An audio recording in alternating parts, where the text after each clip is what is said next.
I got a voicemail the other day from a previous client who left my magazine about 6 months ago. How dare them? And their message was interesting because through their 3-year campaign, they were very vocal about their lack of results.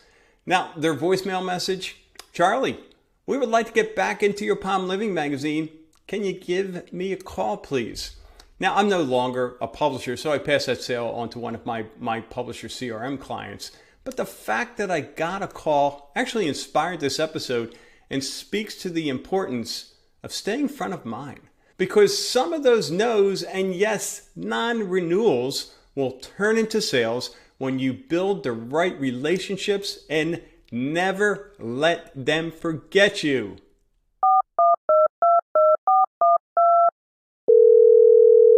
Hello? Hi, it's the No Cold Calls Ever show. Go away.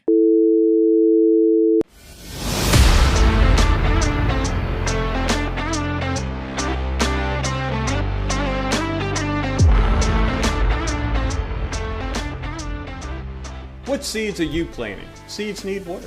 We can't just plant and pray, right? That's one of the challenges of cold calling. We plant, and then what?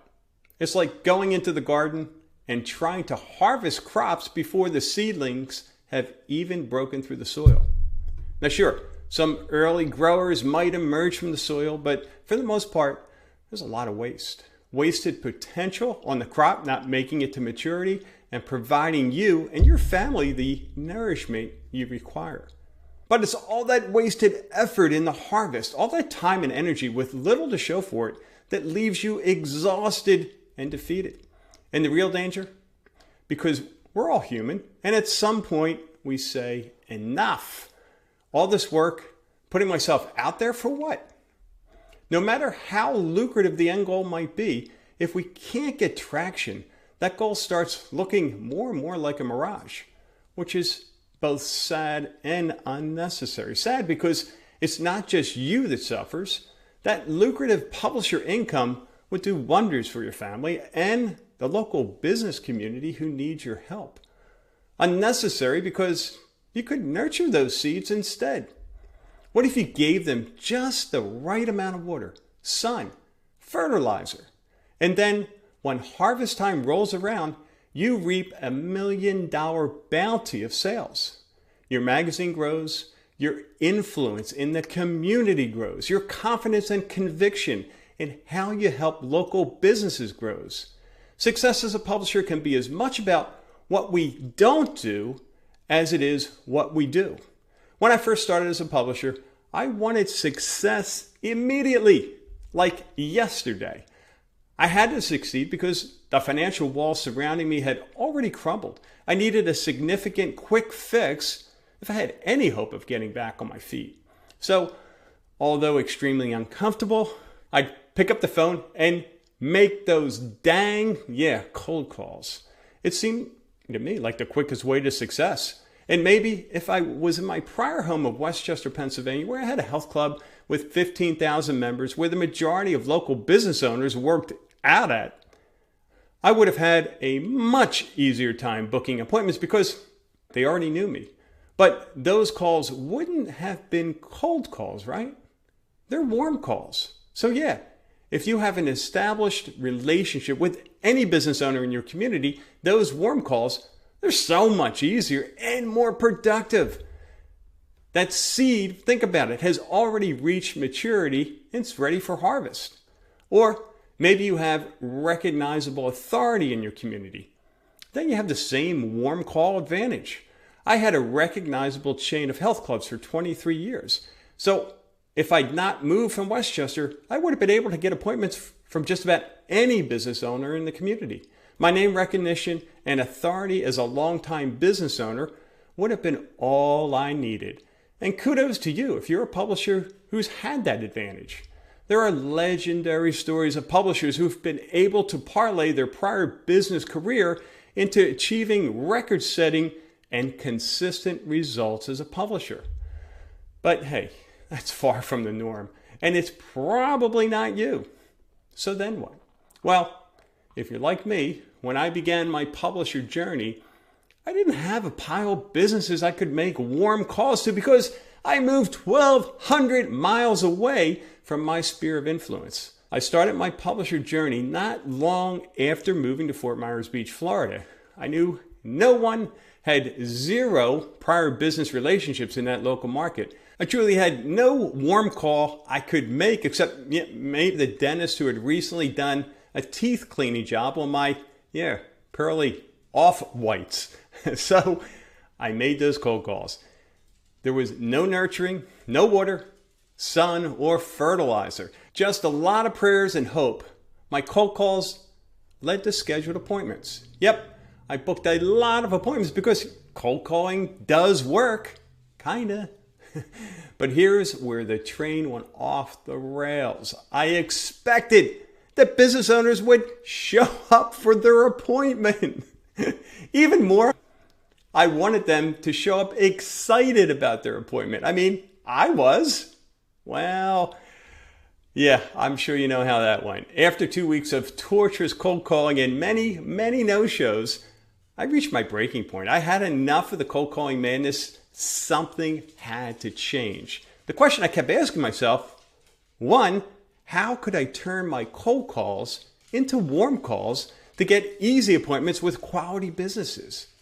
And number two, how could I make that appointment with me so compelling that the business owner actually looked forward to meeting with me, thereby reducing my no-shows to virtually zero? Now, you may already know about the adjustment I made. The answer to those two questions brought me to the creation of the Good Neighbor podcast and what has since morphed into the MyPublisherCRM system. Now, there's no magic to the podcast. And of course, there are many ways to give value first, which is the fundamental strategy behind the podcast. So don't discount this strategy if you're not the podcast type. But what's really happening here? Think about it. You're nurturing the seeds you've planted. Instead of harvesting before your lead is ready, cold call straight to the magazine presentation appointment, you're providing the water, the sun, and fertilizer first. You're building trust. You're elevating your status from ad salesperson to marketing authority. You're making multiple positive impressions on that business owner. And those positive impressions will go a long way to a yes when it's decision time to advertise in your magazine. Think about it. As a publisher, we educate our prospects, the local business owner, on the importance of branding. How often do you say to that prospect that branding takes time? And the more impressions that a business makes on their target audience, the better the results. Is our publishing business any different? Shouldn't we follow our own advice? Now, every day I see some great social media posts from publishers, and those impressions do make an impact. But even if you're paying LinkedIn or Facebook to share your post with your target audience, it's difficult to convert leads into appointments straight from social media. So what's the answer? Well, there are two pools you need to swim in. One is the get quality warm appointments pool, and the other is keep past prospects in your waiting pool. All right, so let's dive into pool number one here, getting quality warm appointments. Now this comes back to our foundation. Give value first. Now what can you offer to local businesses that has a high perceived value but doesn't cost you anything or very little? Now the best way to accomplish this is via a lead magnet. What's a lead magnet? It's something that attracts your ideal customer and converts them into an appointment. I use the Good Neighbor podcast. For me, it checked all the boxes. Easy, quality yeses, high perceived value. The cost of doing the podcast on their own, $350 or more. Magazine appointment conversion. Elevated authority. Pre-qualifying. Yeah, I got to meet these business owners and really get a feel for not if they were a quality prospect or not for my magazine. It was more what's the best fit for them in my magazine. And an added bonus, every single podcast was delivering 1 to 2 warm referrals. Now again, Podcast isn't the only way. It isn't the only lead magnet on the planet. There are many, many ways. I mean, you could give your book away if you have a book, your PDF of the book or a Kindle version. You could create a special local business group, whether that's in person or online. You could create a local business directory. In a previous episode, I shared how to put your prospecting drop-in on steroids, and I covered using your iPhone to promote that local business and local businesses. Free testimonials and reviews. You could visit a business and do a write-up or a video. You could promote their business on social media. I mean, there's so many different things you can do. All right, let's dive into the second pool, the waiting pool. All right, how do we keep past prospects in your waiting pool? Now, the majority of my Good Neighbor Podcast prospects did not initially turn into clients. And regardless of which lead magnet / give value first strategy you use, that'll be the case. But I was able to annualize $1 million in sales every single year I was a publisher because my average sales were larger and for longer periods because of the relationship I had established with the business owner. And it all started with the podcast. And yes, even with minimal follow-up, I was able to extract 6 figures in sales from those prospects who initially said no. So what do we do with all those no's? All that goodwill, time, and energy you put into acquiring them, even if it's via cold calls, right? That's a lot of time and energy. We don't want to lose them. A no today doesn't mean a no tomorrow. Nothing's worse than having one of your prospects tell you, "Oh, Charlie, I signed up with another publisher last week. If only you'd stop by sooner." Now note, it's not your prospect's job to remember you and all the wonderful benefits your magazine campaign offers. You need to follow up and do it timely. There's so much more money sitting in your list of prospects, easily 6 figures. Now here are the 2 tricks to mining that gold. Trick number 1, knowing when to follow up, and this is the most important part, ready? Write this down, and actually following up. You gotta have a system. And it's why I created the perpetual follow-up system inside MyPublisherCRM. I know from my own experience, once my prospect list got, just over a few dozen, my follow-up suffered and often didn't happen at all.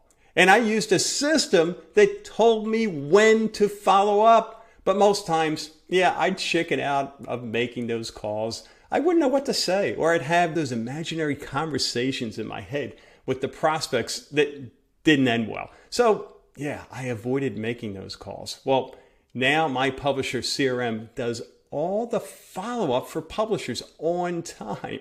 Now, trick number 2 is keeping yourself front of mind.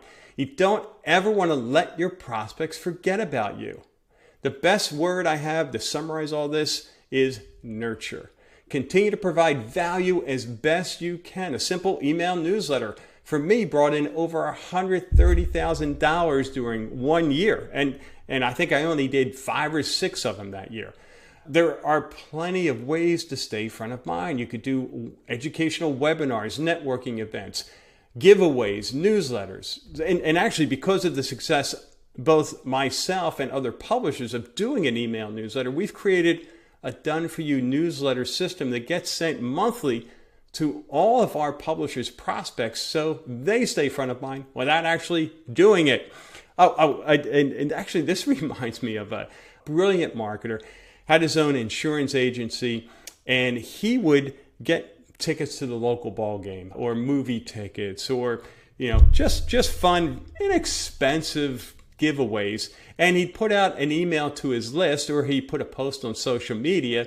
It was kind of like the radio giveaway, the 6th person that replies or the first person that replies gets the tickets too. And then he'd follow up in his newsletter with who won the tickets. It was really a lot of fun. And the cool part is it got engagement on his social media, which is really important to get that exposure. And his email open rate skyrocketed. And it was awesome goodwill. So neat little trick there. You might want to try that. Have some fun with that. All right. Well, That'll do it for this episode. Go ahead and leave your questions or comments. I'll cover those in a future episode. And if you like this show, please remember to like it and leave a review so more people can find us. All right, I'll see you next time.